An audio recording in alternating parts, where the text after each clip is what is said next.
کہ ہمارا رب ہم سے کیا چاہتا ہے.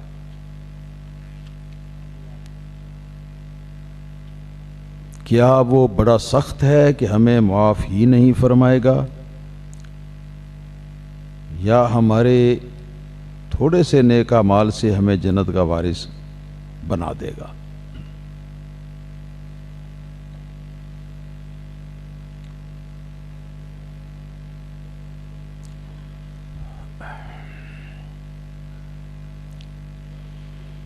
یاد رکھیں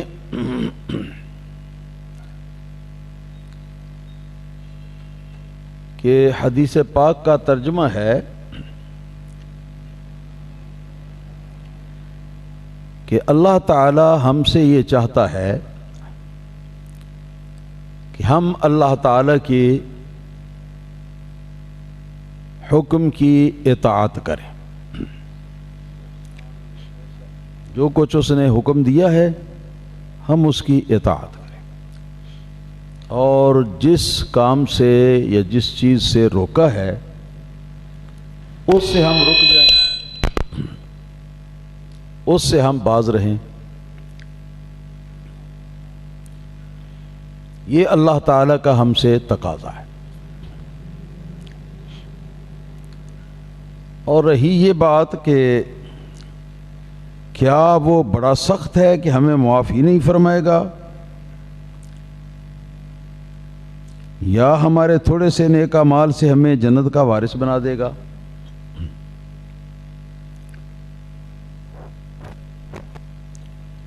جواب یہ ہے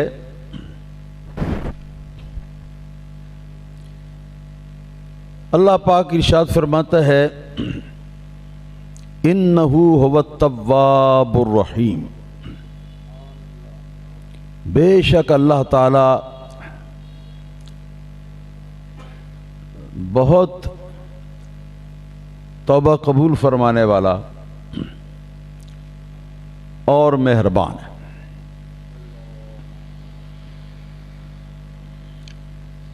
اسی طرح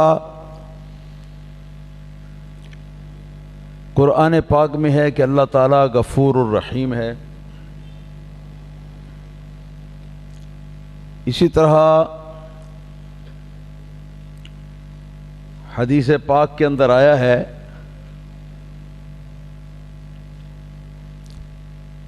کہ رب تعالی فرماتا ہے ان رحمتی سبقت غضبی، میری رحمت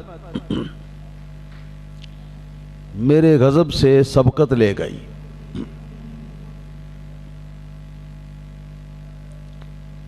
ہاں یہ بات بھی ہے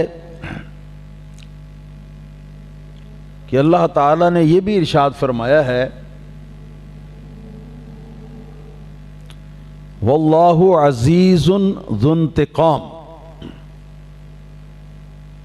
اللہ تعالیٰ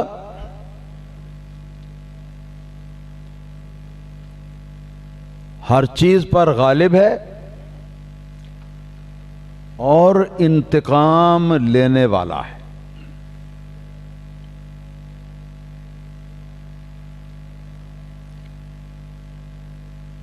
پھر ارشاد فرمایا کہ ان بطش ربک لشدید، بے شک تیرے رب کی پکڑ بڑی سخت ہے.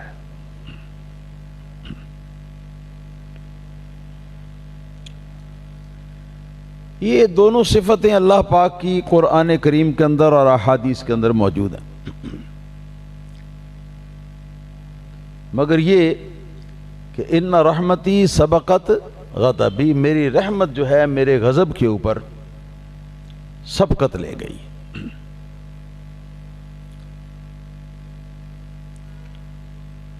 اور جہاں تک یہ ہے کہ وہ ہمیں معاف ہی نہیں فرمائے گا یا معاف فرما دے گا، تو خود اس کا اپنا فرمان ہے ان اللہ لا یغفر ان یشرک بہ ویغفر ما دون ذلک لمن یشاء. بے شک اللہ تعالی اس بات کو معاف نہیں فرماتا یا معاف نہیں فرمائے گا کہ کسی کو اس کا شریک بنایا جائے، اور مفسرین نے یہ لکھا کہ اس سے کفر اور شرک دونوں مراد ہیں، یعنی کفر کو اور شرک کو اللہ پاک معاف نہیں فرمائے گا، یہ اس کا وعدہ ہے کہ وہ اس کو معاف نہیں فرمائے گا۔ وَيَغْفِرُ مَا دُونَ ذَلِكَ لِمَن يَشَاءُ، اور اس شرک و کفر سے جو کم تر درجے کے گناہ ہیں تو ان گناہوں کو جس کو چاہے گا اس کو معاف فرما دے گا۔ بات سمجھ گئے کہ اس کی معافی یا اس کی مشیت یا اس کے چاہنے کے ساتھ مشروط ہے۔ اگر وہ چاہے گا اور جس کو چاہے گا اللہ تعالیٰ اس کو معاف فرما دے گا، بشرطے کہ وہ کفر پر شرک پر نہ مرا ہو۔ یہ کوئی گارنٹی نہیں کہ اللہ تعالیٰ بار بار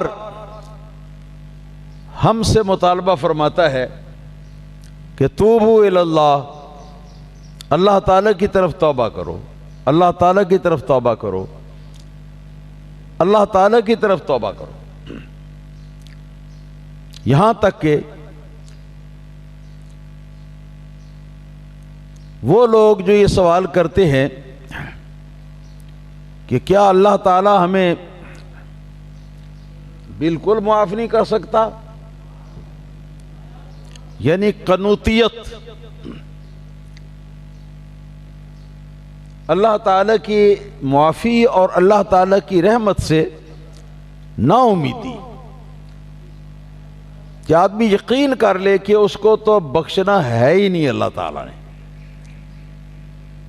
یہ چیز جو ہے یہ شرعاً حرام ہی نہیں بلکہ کفر ہے۔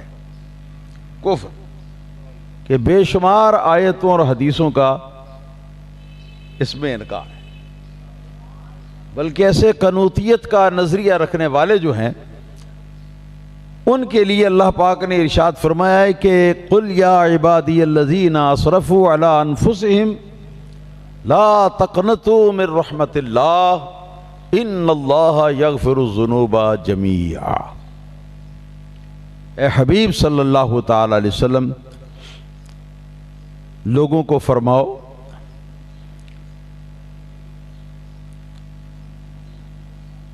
اے میرے وہ بندو جنہوں نے اپنی جانوں پر ظلم کر لیا، یعنی میری بے فرمانیاں کر لیں، میرے نافرمان ہو گئے،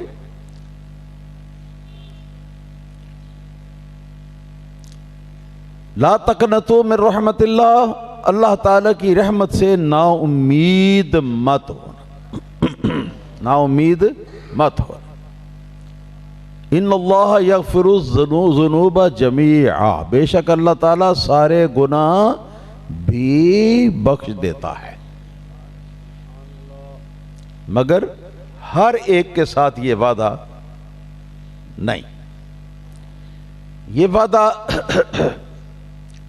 مشروط ہے، یا تو توبہ کے ساتھ کہ پہلے آدمی گناہ کر لے، گناہ کے بعد پھر آدمی توبہ تائب ہو جائے اس گناہ سے،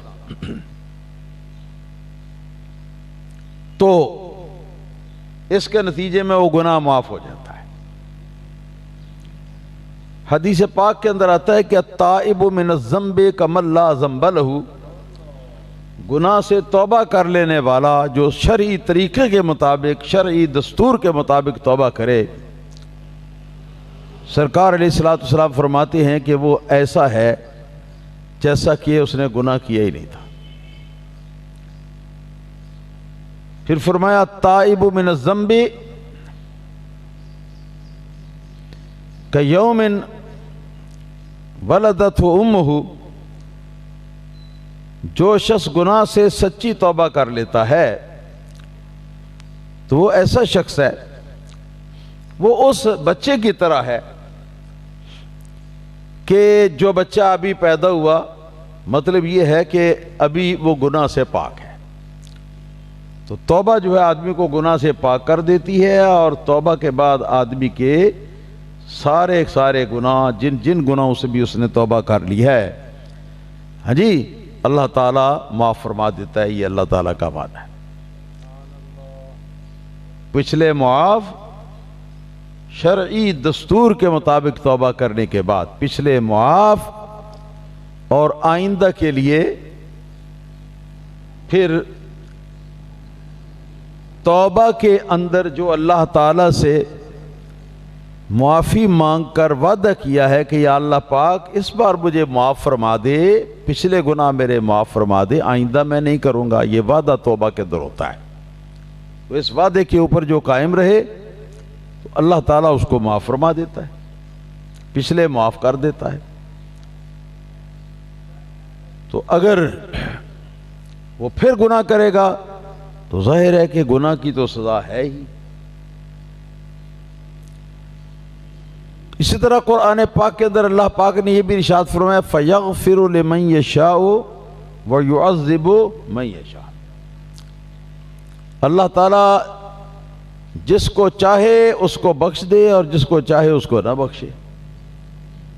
یہ اللہ تعالیٰ کی مشیت کے ساتھ یہ بات تعلق رکھتی ہے، اور اس آیت کے تحت ہے کہ ان اللہ لا یغفر یشرک بہ ویغفر ما دون ذلک، کہ جو شخص شرک و کفر جو ہے وہ کرے اور اس سے توبہ طائب نہ ہو تو اللہ تعالیٰ اس کو معاف نہیں فرمائے گا، ہرگز معاف نہیں فرمائے گا، پکی بات ہے۔ اور اس سے کم تر جو گناہ ہیں ان گناہوں کو اگر چاہے گا تو معاف فرما دے گا۔ ٹھیک ہے جی، اگر توبہ کر لیے تو توبہ کے ساتھ معاف کر دے گا، توبہ بھی نہیں کی تو اللہ تعالیٰ نے اگر چاہا تو اللہ تعالیٰ معاف کر دے گا، نہ چاہا تو معاف نہیں کرے گا، اس کی کوئی گارنٹی نہیں ہے۔ اور نہ ہی یہ ہے کہ کسی شخص کے پاس اس بات کی کوئی ضمانت ہے کہ میں ضرور ہی بخشا جاؤں گا۔ یہ اللہ پاک کی مشیت پر مبنی ہے۔ تو ان اللہ لا یغفر یشرک بہ، جو فرمایا ہے کہ کفر اور شرک کو اللہ پاک نہیں بخشے گا، تو یہ آپ جانتے ہیں کہ یہ آخری حد ہے جس کو اس نے پار کر دیا۔ کفر و شرک کا جو بارڈر ہے اسلام کے ساتھ، تو اس بارڈر کو اس نے پار کر لیا ہے، جو آخری حد ہے اس حد کو اس نے پار کر لیا ہے، اور پھر توبہ بھی نہیں کی، تو رب تعالیٰ فرماتا ہے کہ اس کو میں نہیں بخشوں گا۔ اور اللہ تعالیٰ کی طرف سے توبہ کی دعوت، گناہ کی معافی مانگ لینے کی دعوت، اور استغفار کرنے کے اور مغفرت کا سوال کرنے کے جو قرآن و حدیث کے اندر فضائل بیان کیے گئے ہیں، بار بار توجہ دلائی گئی ہے، بار بار توجہ دلائی گئی ہے۔ تو یہ اسی لیے ہے کہ اللہ تعالیٰ یہ چاہتا ہے کہ اس کے بندے جو ہیں وہ بخشے جائیں۔ یہ توبہ کا دروازہ اسی لیے کھلا ہے۔ اب کوئی آدمی توبہ کے دروازے سے داخل ہی نہ ہونا چاہے تو وہ زبردستی وہ تحکم کرے اور دھونس جمائے، نعوذ باللہ ثم نعوذ باللہ، کہ اللہ پاک مجھ کو تو ضروری بخش دے گا، یہ عقیدہ بھی آدمی کو دائرہ اسلام سے خارج کر دیتا ہے۔ بات سمجھ رہے ہیں نا؟ جس طرح الیأس من رحمت اللہ کفر، یہ ائمہ متکلمین نے لکھا ہے، علم عقائد کی کتابوں کے اندر فرماتے ہیں کہ اللہ تعالیٰ کی رحمت سے نا امید ہو جانا اور یہ یقین کرنا کہ اللہ تعالیٰ مجھ کو بالکل بخشے گا ہی نہیں، تو یہ بھی کفر ہے۔ ایسا یقین کرنے والا آدمی جو ہے کافر ہے، دائرہ اسلام سے خارج ہے، کہ رب تعالیٰ کی رحمت کی وہ توہین کر رہا ہے۔ اور دوسری طرف یہ بھی ہے کہ جو شخص ہر حال میں یہ یقین کر لے، آخری درجے کا یقین کر لے کہ مجھے تو اللہ تعالیٰ ضرور ہی بخش دے گا چاہے میں جو مرضی کروں، تو ایسا آدمی دائرہ اسلام سے بھی خارج ہے۔ بات کو سمجھ رہے ہیں نا؟ اور حدیث پاک میں کہ الایمان بین الخوف والرجاء، کہ ایمان اللہ تعالیٰ کے ڈر اور اللہ تعالیٰ سے امید کے بیچ میں ہے۔ آدمی اللہ تعالیٰ سے، اس کے غضب اور اس کی ناراضگی سے، اس کے عذاب سے ڈرتا رہے اور اللہ تعالیٰ کی رحمت کی امید رکھے۔ یہ ہے ایمان کا تقاضا۔ تو اب یہ آپ نے سمجھ لیا کہ کوئی آدمی یہ سمجھتا ہے کہ اللہ تعالیٰ ضرور ہی مجھے بخش دے گا، وہ مسلمان نہیں، وہ دائرہ اسلام سے خارج ہے، کیونکہ اس نے اللہ پاک پر بہتان باندھا ہے اس بات کا کہ جس بات کا اس کو علم ہی نہیں، اس کا بہتان باندھ رہا ہے۔ اور شرع شریف کے بہت سارے احکام اور صدہا آیات و احادیث جو ہے ان کا وہ انکار جما رہا ہے، اور اسی طرح اللہ تعالیٰ کی رحمت سے نا امیدی اور یہ یقین کر لینا کہ میں چاہے جو بھی کر لوں، کچھ بھی کر لوں، مجھے تو اللہ تعالیٰ نے بخشنا ہی نہیں، چاہے توبہ بھی کر لوں مجھے اللہ تعالیٰ نے بخشنا ہی نہیں۔ یہ قنوطیت ہے، اور یہ نظریہ جو ہے یہ نظریہ بھی کفر ہے۔ اس نظریے کا حامل جو ہے وہ دائرہ اسلام سے خارج ہو جائے گا۔ اور صحیح بات یہی ہے کہ اللہ تعالیٰ کے غضب اور اس کے عذاب سے آدمی ہر دم اپنے آپ کو خائف رکھے، اس سے ڈرتا رہے، اور ڈر ڈر کر اللہ تعالیٰ سے تو اس سے گناہوں کی معافی کی امید بھی کرتا رہے۔ تو یہ ہے ایمان کا تقاضا۔ سچا مومن جو ہے وہ ایسا ہوتا ہے۔ باقی یہ بتا دیا کہ کون سا گناہ معاف نہیں ہوتا، اور وہ آخری حد کو پار کرنا ہے، وہ کسی صورت وہ معاف نہیں، جبکہ بار بار وارننگ دی، بار بار وارننگ دی، سینکڑوں نہیں ہزاروں مرتبہ وارننگ دی قرآن و سنت کے اندر کہ یہاں مت گھسنا، یہ کام مت کرنا، یہ کام مت کرنا، یہ کام مت کرنا، کرو گے تو بیڑا غرق ہو جائے گا، دائرہ اسلام سے خارج ہو جاؤ گے، بخشش بھی نہیں ہوگی۔ لیکن اس کے باوجود کوئی آدمی پھر بھی وہ حد کو پار کر گیا اور کفر کو اختیار کر لیا اور شرک کو اختیار کر لیا، تو واقعی وہ اس لائق ہے کہ اس کی بخشش نہ ہو۔ عقل بھی اس کا تقاضا کرتا ہے کہ اللہ تعالیٰ چاہے کتنا بھی رؤوف الرحیم ہے، اس نے بار بار وارننگ دی، اپنے رسولوں کو بھیجا، سمجھایا لوگوں کو، لوگوں تک اپنا پیغام پہنچانے کے مختلف طریقے جو ہیں وہ واضح فرمائے، کتاب دی، بھیجی، نبی پاک صلی اللہ علیہ وسلم کی سنت جو ہے وہ عطا فرمائی، اور ساری تفصیلات سننے کے سمجھنے کے باوجود کوئی آدمی اگر پھر بھی کفر کو اختیار کرتا ہے تو رب تعالیٰ کو حق پہنچتا ہے کہ رب تعالیٰ اس کی بخشش نہ فرمائے۔ لہذا اپنے اس حق کو استعمال فرماتے ہوئے اس نے یہ وعدہ فرما لیا ہے کہ ایسا کام میں ہرگز نہیں کروں گا، نہیں بخشوں گا، نہیں بخشوں گا، نہیں بخشوں گا۔ باقی رہ گئی اس سے کم تر گناہ، وہ تحت مشیت ہے۔ ٹھیک ہے جی، اگر سچے دل سے توبہ کر لی تو توبہ تو کفر و شرک سے کر لی تو بھی وہ معاف ہو جاتا ہے نا جی۔ بھولا بھٹکا واپس آ جائے تو پھر معافی اللہ پاک دے دیتا اس کو۔ یہ کون سی یہ چھوٹی بات ہے اور چھوٹا معاملہ ہے کہ کافر کے درجے کا ایک آدمی ہے، مشرک کے درجے کے ایک آدمی ہے، لیکن رب تعالیٰ کے تصریحات اور ارشادات کے مطابق یہ کہ وہ اگر اسلام لے آئے، اگر ایمان کو قبول کر لے، تو ایمان کو قبول کرنے کے بعد، اسلام لے آنے کے بعد اللہ پاک اس کا یہ گناہ بھی معاف کر دیتا ہے۔ تو اتنا بڑا گناہ ہے، اگر توبہ طائب نہ ہوگا تو اس کا عذاب یقینی، اس کا جہنمی ہونا، وہ بچے گا نہیں۔ باقی اس سے کم درجے کے گناہ ہیں جن میں صغیرہ بھی ہیں، جن میں کبیرہ بھی ہیں، اور کبیرہ گناہ جو ان کے لیے اسپیشل توبہ کی شرط ہے کہ توبہ کرو گے تو معافی ملے گی، ورنہ معافی نہیں ملے گی۔ تو کیا توبہ کرنا کوئی مشکل بات ہے؟ لوگ ایسی باتیں واہیات کرتے ہیں کہ دائرہ اسلام سے بھی خارج ہو جاتے ہیں۔ رب تعالیٰ فرماتا ہے کہ میں ضرور بخشوں گا مگر توبہ کرو۔ تو کیا اللہ تعالیٰ کی بے فرمانی کرنے کے بعد معافی مانگ لینا اور توبہ کر لینا سچے دل سے، یہ کام بھی کوئی مشکل ہے؟ اللہ تعالیٰ نے تو راستہ جو ہے وہ کھلا رکھا ہے. جب تک وقت نزع نہیں آتا، جب تک وقت نزع نہیں آتا، اس وقت سے پیشتر تک اللہ تعالیٰ کی طرف سے توبہ کا دروازہ کھلا. مگر توبہ کرے تو اللہ تعالیٰ معاف کرے نا، اور توبہ ہی نہ کرے تو بغیر توبہ کے بے حیائیاں کر کے اللہ تعالیٰ کی نافرمانیاں کر کے تو وہ ضد کرے کہ اللہ تعالیٰ ضرور مجھے بخشے، اور اللہ تعالیٰ کے بارے میں وہ کہے کہ ضروری اللہ تعالیٰ نے مجھے بخش دینا ہے، تو ایسا آدمی جو ہے وہ اللہ تعالیٰ پر بہتان باندھتا ہے کہ اللہ تعالیٰ نے اس قسم کی گنجائش کہیں بھی اسلام کے اندر پیدا نہیں فرمائی اور نہ بیان فرمائی. بات کو آپ سمجھ گئے نا؟ باقی یہ اس کے علاوہ یہ ہے کہ کفر اور شرک سے کم تر گناہ جو ہیں ان کے اندر پھر اللہ پاک نے یہ گنجائش رکھی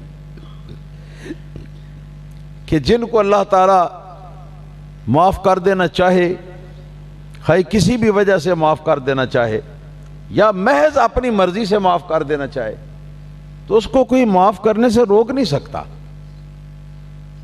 وہ معاف کرنا چاہے تو معاف کر لے گا، اس پر کوئی پابندی نہیں لگا سکتا. مگر جس طرح معاف کرنے کی پابندی کوئی نہیں لگا سکتا، اسی طرح اس کی جو دوسرا پہلو ہے اس کی بھی کوئی پابندی جو ہے وہ نہیں لگا سکتا کہ اللہ پاک بالکل ہی اس کو نہ بخشے گا، اور یہ بات اللہ کی طرف منسوب کرنا ایسا تو درست نہیں ہے. آپ کو پتہ ہے انما جزاء سیئۃ سیئۃ مثلھا،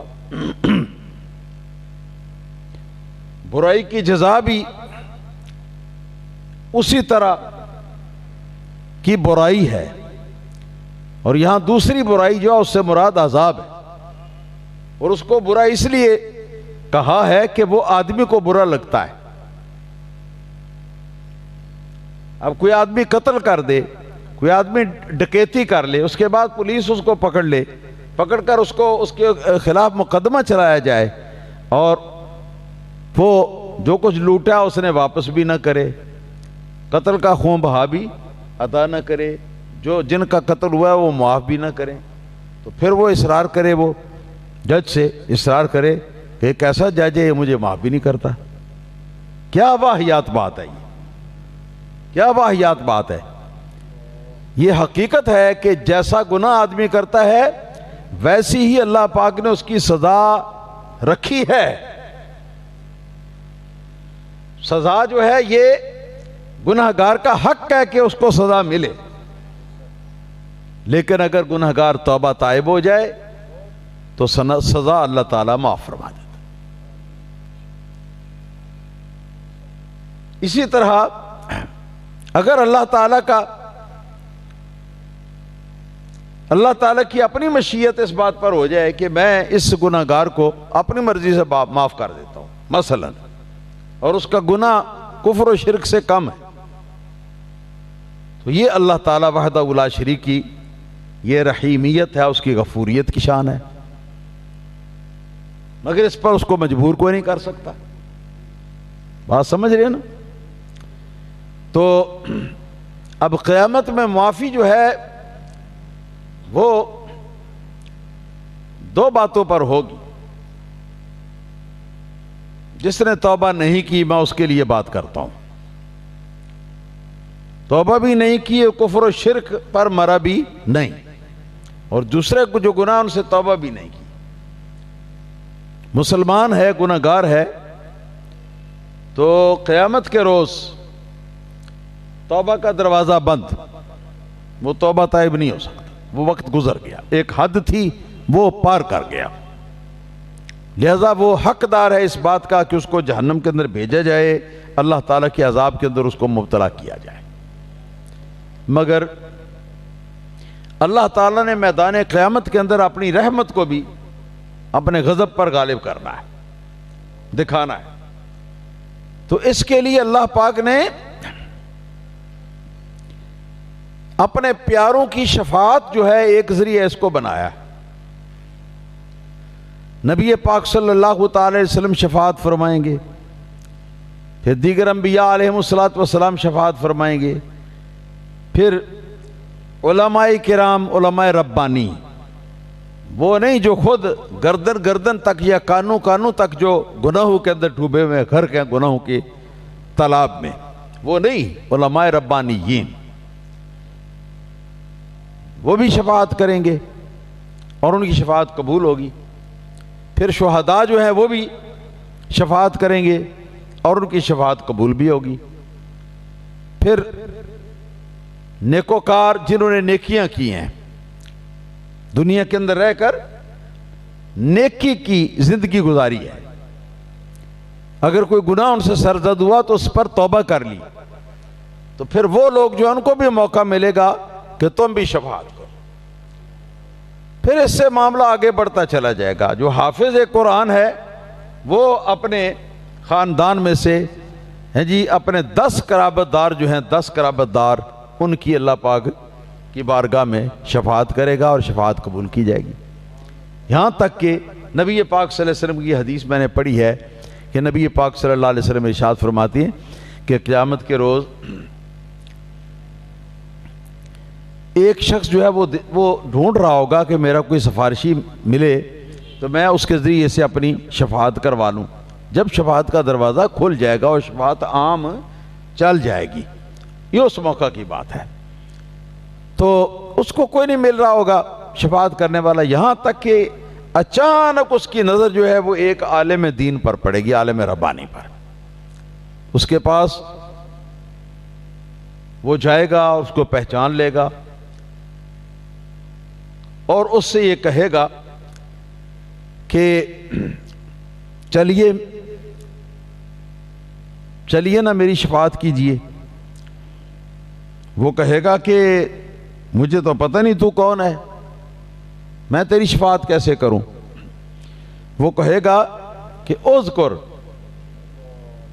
یاد کرو اے عالم، یاد کرو اس موقع کو کہ جب وضو کرنے کے لیے پانی کی ضرورت تھی تو میں نے وضو کے لیے پانی لا کر تو آپ کے لیے پیش کیا تھا، آپ کو وضو کروایا تھا۔ جس وقت وہ یہ بات کرے گا نا تو عالم صاحب جو ہے نا وہ اس کو پہچان جائے گا، ہاں بھائی، ہاں میں نے تم کو پہچان لیا، واقعی تم نے مجھ کو پانی لا کر وضو کروایا تھا۔ تو وہ کہے گا پھر چلیے نا میری شفاعت کیجئے۔ تو وہ عالم صاحب چل پڑیں گے اور چل کر جا کے تو اس کی شفاعت کریں گے اور اس عالم کی شفاعت سے آدمی جو ہے وہ بخش دیا جائے گا۔ بات سمجھ رہے ہیں؟ اسی طرح حدیث پاک کے اندر آتا ہے کہ وہ بچہ جس کے اندر ماں کے پیٹ میں جان تو پڑ چکی، جان پڑنے کے بعد دن پورے اس کے نہیں ہوئے کہ جس میں وہ تندرست ہو کر پیدا ہوتا، اس سے پہلے ہی وہ ساقط ہو گیا، بچہ گر گیا، اور اس کے ماں باپ جو ہے انہوں نے صبر کیا اس کی مصیبت پر۔ تو صحیح بخاری کی حدیث ہے کہ سرکار دو عالم صلی اللہ تعالی علیہ وسلم ارشاد فرماتے ہیں کہ وہ اللہ تعالیٰ کی بارگاہ میں حاضر ہوگا قیامت کے دن، حاضر ہو کر تو وہ خصومت کرے گا۔ خصومت کا لفظ وہ اللہ تعالیٰ کی بارگاہ میں جھگڑا کرے گا۔ یہ جھگڑا پیار کا جھگڑا ہے، یہ جھگڑا اناد کا جھگڑا نہیں، وہ تو کسی کی مجال ہی نہیں نا کوئی کر سکے، یہ پیار کا جھگڑا ہے۔ جیسے بچے اپنے ماں باپ کے سامنے اصرار کر بیٹھتے ہیں، ضد کر بیٹھتے ہیں کسی چیز پر، اس طرح وہ ضد کر بیٹھے گا اللہ تعالیٰ کی بارگاہ میں۔ کس چیز پر؟ اللہ تعالیٰ اسے فرمائے گا کہ جا جنت میں، وہ فرمائے گا کہ میں نہیں جاؤں گا، میں یا اللہ پاک میں کبھی نہیں جاؤں گا جنت میں جب تک میرے ماں باپ میرے ساتھ جنت میں نہ جائیں گے۔ جب وہ ضد کر بیٹھے گا اور بہت باتیں ہو جائیں گی تو آخر کار رب تعالیٰ کی رحمت پھر غالب آئے گی اور اللہ تعالیٰ ارشاد فرمائے گا ایھا السقط المراغم ربہ، ایھا السقط المراغم ربہ، اے وہ کچے بچے جو کہ اپنے رب کے ساتھ جھگڑا کر رہا ہے. اذهب بے ابویک الی الجنہ، اپنے ماں باپ کو دونوں کو جنت میں لے جا، جا جا لے جا، جا لے جا. اور وہ مسلمان ہوں گے مگر گناہگار ہوں گے. تو وہ کچا بچہ جو ماں کے پیٹ سے گرا ہے تو وہ بھی اس وقت شفاعت کرے گا. تو یہ نظریہ نہیں ہے اسلام کے اندر. نہ تو یہ نظریہ ہے کہ اللہ تعالیٰ کسی کو بخشے گا ہی نہیں، قطعاً نہیں بخشے گا. جو شخص یہ نظریہ رکھتا ہے وہ بھی دائرہ اسلام سے خارج ہے. اسی طرح یہ نظریہ بھی اسلام کے اندر نہیں ہے کہ اللہ تعالیٰ تو ہر حال میں ہمیں بخش دے گا. اور یہ نین بالکل یقینی بات ہے کہ اللہ تعالیٰ ہمیں بخش دے گا اور بخشش کے سوا اور کچھ نہیں ہوگا. یہ نظریہ جو ہے یہ بھی کافرانہ نظریہ ہے.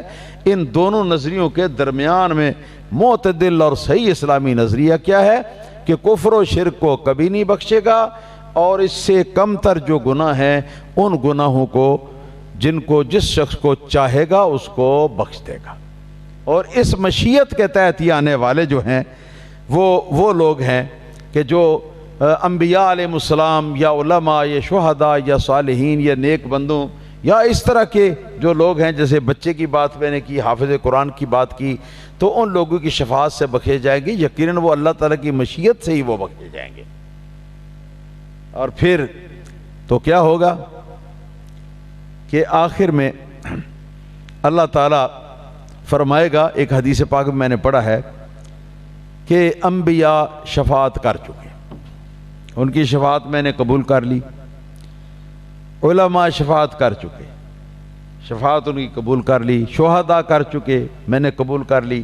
صالحین کر چکے، میں نے قبول کر لی. اور بھی بہت سارے لوگوں نے شفاعت کر لی، میں نے قبول کر لی. اب کیا ہے، کوئی باقی نہیں رہا شفاعت کرنے والا.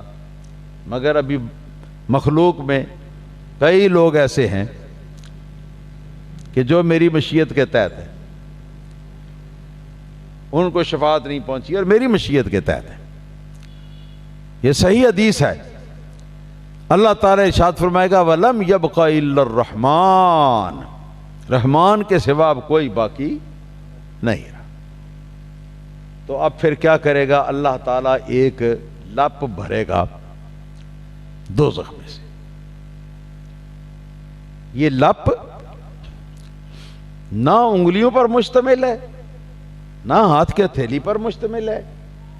یہ صرف اور صرف یہ کلمہ جو ہے یہ سمجھانے کے لیے یہ بتایا گیا ہے. حقیقت اس کی اللہ تعالیٰ بہتر جانے. مطلب جس طرح ہم لپ بھر کے تو کوئی غلے کا ڈھیر ہوتا ہے، مثلا اس میں سے نکال کے تو اس طرح کر لیتے ہیں، اس طرح اللہ تعالیٰ اپنی مشیت سے پھر وہ کچھ لوگوں کو جہنم سے نکالے گا، اور جہنم سے نکال کر تو ان کو جنت کے اندر ڈالنا چاہے گا. مگر ان کے جسم گل چکے ہوں گے، اور گلنے کے بعد جل چکے ہوں گے، کوئلے کی طرح وہ بن چکے ہوں گے. تو پھر ایک نہر ہوگی، ہاں جی، جنت کے پاس. سب سے پہلے اس نہر کے اندر اللہ تعالیٰ ان کو ڈالے گا. اس نہر کے اندر جب وہ جائیں گے تو نہر کے اندر ان کے جسم کا میل کچیل اور جتنی بھی سڑاند ہے اور جو جلا ہوا حصہ ہے وہ سارے کے سارے جو ہیں وہ اوپر سے اس پانی کی برکت سے، اس کو نہر حیات کہتے ہیں، نہر حیات. تو وہ سارا کچھ اس کے جسم کے اوپر سے اتر جائے گا، اور نیچے سے نیا جسم جہاں جہاں سے وہ خراب ہوا نیا جسم اگائے گا، اور اس کا جسم بالکل خوبصورت ہو جائے گا، بالکل خوبصورت، جس طرح کبھی مٹی دھواں گرد و غبار کے قریب سے وہ گزرا ہی نہیں. جب اس طرح ہو جائے گا تو پھر اللہ پاک ان کو بھی جنت میں بھیج دے گا. اب یہ کون لوگ ہیں اس کا تعین کوئی نہیں ہے، نہ کسی قرآن کی آیت میں نہ کسی حدیث میں. سمجھ آ گئی؟ لیکن یقین ہے اللہ تعالیٰ کے مضبوط وعدے کے مطابق کہ ان میں کوئی کافر یا مشرک ہرگز نہیں. تو کون ہوگا ان میں؟ یہ کون لوگ ہوں گے؟ یہ وہ لوگ ہوں گے میں نے یہ پڑھا ہے بعض بزرگوں کہ ہاں پڑھا ہے، بعض بزرگوں کی تحریروں میں بھی یہ پڑھا ہے، قرآن کی آیت کا ترجمہ نہیں ہے یہ، نہ کسی حدیث کا ترجمہ ہے، لیکن بعض بزرگوں نے یہ فرمایا ہے کہ اس لب میں وہ لوگ آئیں گے کہ جو لوگ جو ہیں انہوں نے کسی بھی وجہ سے انہوں نے کلمہ نہیں پڑھا، کلمہ پڑھنا ان کو نصیب نہیں ہوا، مگر ان کا دل جو ہے وہ نور ایمان کے ساتھ منور تھا، دل کے مومن اور زبان کے کافر۔ کہ شرع شریف کا حکم تو ظاہر پر چلتا ہے نا، کسی کے دل کو کھول کر تو کوئی نہیں چیک کر سکتا، ظاہر میں اگر کسی نے کفر کیا تو ہم اس کو کافر ہی کہیں گے، یہی حکم شرع ہے، مگر اس کے دل کے اندر کا حال اللہ تو جانتا ہے نا۔ اب اگر کوئی ایسے لوگ بھی ہیں دنیا کے اندر کہ جنہوں نے ایمان کا اظہار نہیں کیا یا ان کو اظہار کا موقع نہیں ملا، اس سے پہلے ہیں جی وہ مر گئے، حالانکہ دل ان کا ایمان پر مطمئن تھا، دل ان کا نور یقین کے ساتھ منور ہو چکا ہوا تھا، نور ایمان کے ساتھ، تو وہ لوگ جو ہیں وہ لوگ ہوں گے اس آخری اللہ تعالی رحمان پاک جو ہے اس کے لب کے اندر۔ بات سمجھ میں آئی جی؟ اور اس لب کے اندر یہ ہمارے بعض مشائخ نے فرمایا کہ میں یہ سمجھتا ہوں کہ یہ ابو طالب جیسے لوگ جو ہیں وہ اس موقع پر جنت کے اندر پہنچائے جائیں، اور اسی سے تطبیق ہوتی ہے قرآن و حدیث کی تصریحات، ورنہ تو احادیث کے اندر، صحیح احادیث کے اندر آیا ہے کہ نبی کریم صلی اللہ علیہ وسلم سے ایک شخص نے پوچھا کہ حضور آپ اللہ تعالیٰ کے پیارے ہیں، تو فَهَلْ نَفَعْتَ عَمَّكَ أَبَا طَالِبٍ فَإِنَّهُ كَانَ يَحْمِيكَ وَيُدَافِعُ عَنْكَ، کہ حضور آپ کا چچا آپ کی حمایت میں مشرکین سے بھی لڑنے پر بھی آمادہ ہو جاتا تھا، اور آپ کی حفاظت کرتا تھا اور آپ کی مدافعت کرتا تھا، تو کیا حضور اس کو بھی آپ نے کوئی نفع پہنچایا کہ نہیں نفع پہنچایا؟ سرکار دو عالم صلی اللہ تعالی علیہ وسلم نے ارشاد فرمایا کہ میرا چچا ابو طالب جو ہے وہ جہنم کے اندر تھا، پورے کا پورا جہنم کی آگ کے اندر تھا، اور میری شفاعت سے اللہ پاک نے یہ کرم فرمایا ہے کہ صرف گٹوں کے برابر تک ہیں جی اس کے جہنم کی آگ رہ گئی ہے، اور اوپر کا جسم جو ہے جہنم کی آگ میں اب نہیں ہے۔ یہ صحیح حدیث ہے، اور اس کے اندر یہ بات ہے، ایسی اور بھی حدیثیں، تو حقیقت تو یہی ہے کہ سرکار دو عالم صلی اللہ تعالی وسلم کی صحیح احادیث کے مطابق، جن کو روایت کرنے والے بھی سرکار کے چچا حضرت عباس رضی اللہ تعالیٰ عنہ یا دیگر ائمہ اہل بیت ہیں، اس کے مطابق ہے کہ اخیر وقت میں نبی کریم صلی اللہ علیہ وسلم نے، جب کہ ابو طالب بیمار تھے، سرکار نے وہاں پہنچ کر تو سوچا کہ میں اب اپنے چچا کو ایمان کی تلقین کروں تاکہ میں اس کو صحیح طرح نفع پہنچا سکوں آخرت کے اندر، کیونکہ وہ میری بڑی حمایت کرتا تھا۔ تو آپ پہنچے اور آپ نے جا کے فرمایا کہ چچا وہ کلمہ کبھی پڑھ لو جو میں آپ سے پہلے بھی کہا کرتا ہوں اور آپ نے ابھی تک پڑھا نہیں ہے، وہ کلمہ کبھی پڑھ لو تو میں اللہ تعالیٰ کے یہاں تمہیں آخرت میں کوئی نفع پہنچا سکوں گا۔ تو اس موقع پر حضرت عباس رضی اللہ تعالیٰ عنہ کی صحیح روایت ہے کہ اس موقع پر ابو طالب نے اپنے پاس بیٹھے ہوئے جو عیادت کے لیے آئے ہوئے تھے ابو جہل اور اس طرح کے چند ایک قریش مکہ کے سردار. تو ان کی طرف دیکھا، مگر وہ وقت تھا کہ اب بالکل وفات ہونے والی تھی، زبان سے بول نہیں سکتے تھے. ان کی طرف دیکھا اور یہ ظاہر کیا کہ کیا مشورہ دیتے ہو؟ تو انہوں نے کہا کہ کیا اتؤمنو، اے ابو طالب کیا تم ایمان لاؤ گے خوفا من الموت، موت کے ڈر سے؟ تو اتنی بات ان کی سنی تو سن کے تو سرکار دو عالم صلی اللہ علیہ وسلم کی طرف انہوں نے منہ کیا، اور منہ کر کے تو اس طرح سر ہلا کر تو انکار کر دیا. تو ظاہر شرع کے اعتبار سے تو ایمان ثابت نہیں ہے، البتہ سینے کے اندر ان کے نور یقین سرکار دو عالم صلی اللہ علیہ وسلم کی نبوت کا جو ہے وہ بالکل وہ موجود تھا. بہت سارے اس کے شواہد کہ دل کے اندر موجود تھا، بہت سارے شواہد. اور بظاہر انہوں نے کلمہ کیوں نہیں پڑھا؟ اللہ جانے کیا وجہ ہے اس کی. ممکن ہے یہ وجہ ہو کہ مشرکین کے ساتھ کوئی وعدہ ہو گیا ہوا ہو کہ اس صورت میں ہم تمہارے بھتیجے کو ایذا نہیں پہنچائیں گے جبکہ تم ہمارے ساتھ وعدہ کرو کہ تم ان کا کلمہ نہ پڑھو گے. ہو سکتا ہے کوئی اس طرح کا معاہدہ ہوا ہو یا کوئی اور بات ہو، واللہ عالم بالصواب. یہ نص قرآن نہیں ہے، نص حدیث نہیں ہے.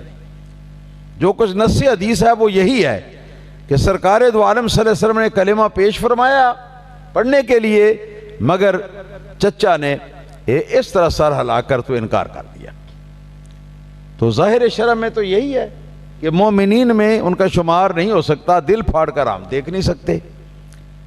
تو اس طرح کے جو لوگ ہیں جن کے سینے میں واقعی ایمان تھا مگر اظہار ایمان کا ان کو دنیا کے اندر موقع نہیں ملا، تو یہ وہ لوگ ہیں کہ جن کو اللہ تعالیٰ جو ہے نا وَلَمْ يَبْقَى إِلَّا الرَّحْمَانِ یہ کہہ کے تو جن کو نکال کر تو جنت کے اندر بھیجے گا. یہ ہمارے چند اساتذہ کی تقریر ہے جو میں نے آپ حضرات کے سامنے بیان کر دی ہے. واللہ عالم بالصواب، لیکن کوئی یہ قرآن اور حدیث کی نص نہیں ہے. تو یہ معاملہ ہے جناب، اچھی طرح سمجھ لیں کہ شافعین کی شفاعت جو ہے وہ بھی اللہ تعالیٰ کی مشیت ہی کا حصہ ہے. اللہ تعالیٰ ادھر کچھ لوگوں کو معاف کرنا چاہے گا، ادھر اپنے پیاروں کی شان بڑھانا چاہے گا. تو اللہ پاک جو ہے ان کو اذن دے گا کہ ٹھیک ہے تم شفاعت کر لو، ہے جی شفاعت کر لو. اور سرکار کو یہ اذن جو ہے یہ دنیا ہی میں مل چکا، اس میں کوئی شک نہیں. اسی طرح یہ قیامت کے دن پھر شافعین کی شفاعت کے بعد پھر وَلَمْ يَبْقَ إِلَّا الرَّحْمَانِ والا معاملہ آ گیا. ٹھیک ہے نا جی، یہ ہے اسلام کا واضح اور صاف عقیدہ. جو شخص یقین کرے اپنے بارے میں کہ میں جو بھی کر لوں، جو بھی برائی کر لوں، اللہ تعالیٰ مجھے عذاب دے گا ہی نہیں، کبھی بھی عذاب نہیں دے گا، ضرور ہی اللہ تعالیٰ مجھے بخش دے گا. اسلام کی روشنی میں یہ کفر ہے اور ایسے عقیدے کا حامل شخص جو ہے وہ کافر ہے، دائرہ اسلام سے خارج ہے. اسی طرح جو شخص یہ کہے کہ میں کچھ بھی توبہ کر لوں، کچھ بھی نیک اعمال کر لوں، جس طرح اللہ تعالیٰ چاہتا ہے اس درجے کے اس میں یار کے تو مجھ سے ہو ہی نہیں سکیں گے، کبھی بھی نہ ہو سکیں گے. لہٰذا یہ کہ اللہ تعالیٰ نے تو مجھے معاف کرنا ہی نہیں، اللہ تعالیٰ کبھی بھی مجھے معاف نہیں کرے گا. جو شخص یہ یقین کر لے گا اللہ تعالیٰ کی رحمت سے مکمل طور پر نا امید ہو جائے گا، تو وہ بھی دائرہ اسلام سے خارج ہے اور پکا کافر ہے. ان دونوں کے درمیان میں اللہ پاک کی مشیت پر دائر ہے کہ بخشے یا عذاب دے، جس کو چاہے اور جتنا چاہے۔ البتہ یہ شرط ہے کہ کفر و شرک کے اوپر مرا نہ ہو، بلکہ کفر و شرک سے توبہ کر کے مرا ہو۔